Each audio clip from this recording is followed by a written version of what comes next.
So, mense weet gewoonlik dat mens baie reis as dit kom by boerseke vrou, maar ek dink nie mense besef regtig hoe baie tyd mens van die huis af weg is nie. So, met die laaste 4 jaar was ek 41 weke van die huis af weg, so dis in totaliteit 9 maande, wat ek nie in my eie bed geslaap het nie by die huis was om daar te kon wees vir my man en net in die aande om so met hom op die bank te sit, 'n glasie wyn te drink en te gesels nie. Dit was maar eintlik dan 'n langafstand verhouding in daardie tye. En ek dink na ek die rekord gebreek het, ek spot lekker daaroor as die langste aanbieder, kom mense op 'n plek waar jy gaan, wel ek moet nou my persoonlike lewe ook prioritiseer. Ek dink ook ek en my man is nou lekker broeis. Ons is aan die einde van hierdie jaar al 9 jaar saam en ons is 2,5 jaar getroud, so ons het net gevoel dit is die regte tyd om miskien daaroor te begin dink en daaroor te droom. En indien ek nog 'n seisoen sou doen, sou ek definitief nog 'n jaar moes gewag het met baba beplanning. So ek glo ook in die lewe gaan dit oor seisoene. Daar's 'n seisoen om te kom en 'n seisoen om te gaan en ek het gevoel ek het alles wat ek moontlik kon vir boerseke vrou gegee. Ek het daar uit geleer wat ek kon, gegee wat ek kon en nou is dit vir iemand anders se beurt. Ek dink daar is iemand anders wat hieroor gedroom het en wat dit as 'n groot breek gaan sien in hulle loopbane en ek gun dit vir haar. En ek is bly saam met haar, en ek stap met soveel vrede weg, maar natuurlik ook 'n bittersoet gevoel, want ek is baie lief vir boerseke vrou en ek sal altyd wees, maar ek voel net, ek moet nou bietjie meer fokus op my persoonlike lewe en nie noodwendig my loopbaan as die eerste prioriteit stel nie. Dis regtig vir my moeilik om een persoon uit te sonder wat my nog altyd inspireer het, of wat my motiveer, want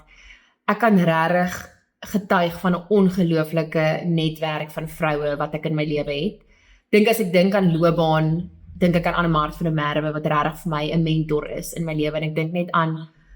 die longevity van haar loopbaan en vir hoe lank sy net aanhou om ons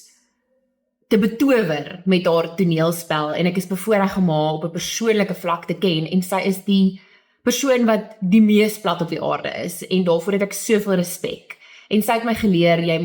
jy weet, terwyl jy wag, jy moet wag vir daai rol, maar terwyl jy daarvoor wag, moet jy ook jouself voorberei, en nie net in sak en as sit nie, jy weet, hou aan oefen, hou aan toneelstukke lees, of filmtekste, sodat wanneer daai geleentheid kom, is jy gereed. Dan dink ek aan my ma, wat my net nog altyd geleer het van,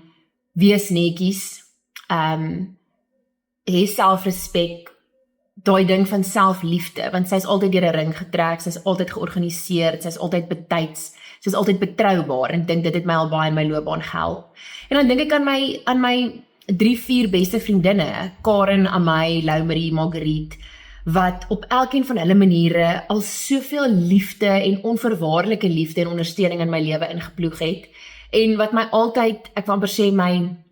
my voete stewig plat op die aarde sal hou. Vir hulle is ek ook so dankbaar, en ek weet ek kan altyd op 'n knoppie druk as dit kom by 'n afdag, en ek weet hulle gaan my motiveer en vir my 'n positiewe opstoot gee. So ja, daar's nog baie waaroor ek kan praat, maar ek dink wat nog altyd vir my wonderlik was, is om 'n klomp verskillende mense in my lewe te hê by wie ek inspirasie kan trek en ondersteuning, en afhangende van die konteks en die tema. Want elkeen het ook interessante verskillende raad, en dit is wat op die ou en daai